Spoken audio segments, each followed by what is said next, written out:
గురజాల పట్టణంలోని వెంకటరావు కాలనీ నందు డీఎస్పీ మహేశ్వరరావు ఆధ్వర్యంలో కార్డన్ సర్చ్ నిర్వహించటం జరిగింది. ఈ కార్డన్ సర్చ్ ఆపరేషన్లో సరైన పాత్రాలు లేని 35 వాహనాలను మరియు మారణాయుధాలు గుర్తించి సీజ్ చేయడం జరిగిందన్నారు. రాబోయే మున్సిపల్ ఎన్నికల సమయంలో ఎలాంటి అసాంఘిక కార్యక్రమాలు జరగకుండా ముందస్తు జాగ్రత్తగా ప్రతిరోజూ గురజాల మండలంలో ఎదుక గ్రామంలో కార్డన్ సర్చ్ నిర్వహిస్తూనే ఉంటామని తెలిపారు. చట్టవ్యతిరేకమైన కార్యకలాపాలకు ఎవరైనా పాల్పడినట్లయితే వారిపై కఠిన చర్యలు తీసుకుంటామని ఈ సందర్భంగా సీఐ మురళి అన్నారు. ఈ కార్యక్రమంలో సీఐ మురళితో పాటు ఎస్ఐ వినోద్ కుమార్ మరియు పోలీస్ సిబ్బంది పాల్గొన్నారు.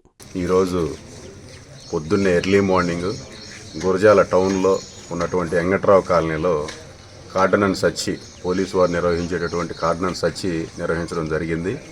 దాదాపు సుమారు 40 మంది పోలీసు సిబ్బందితోటి, అలాగే 5 ఎస్ఐలు, 2 సిఐలు మన గురజాల డిఎస్పీ గారి ఆధ్వర్యంలో పర్యవేక్షణలో కార్డన్ సర్చ్ చేయడం జరిగింది.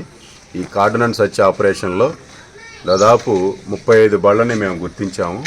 వీటిల్లో చాలా వరకు కాగితాలు, ఆర్సీ పేపర్లు, కాగితాలు లేకుండా ఉన్నాయి. వాటిని అన్నింటినీ కూడా సీజ్ చేయడం జరుగుతుంది.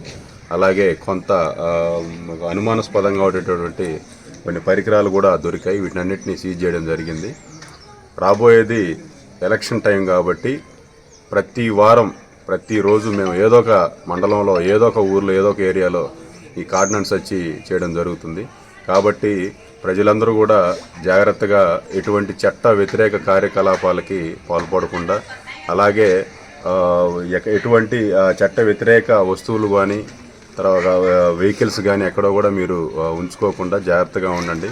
ఎవరైనా సరే మీరు చట్ట వ్యతిరేక కార్యకలాపాలకు పాల్పడితే వాళ్ళ మీద మాత్రం మేము కఠినంగా చర్యలు తీసుకోవడం జరుగుతుంది. కాబట్టి జాగ్రత్తగా ఉండమని చెప్పి ఈ సందర్భంగా మేము సూచిస్తున్నాను. Thank you.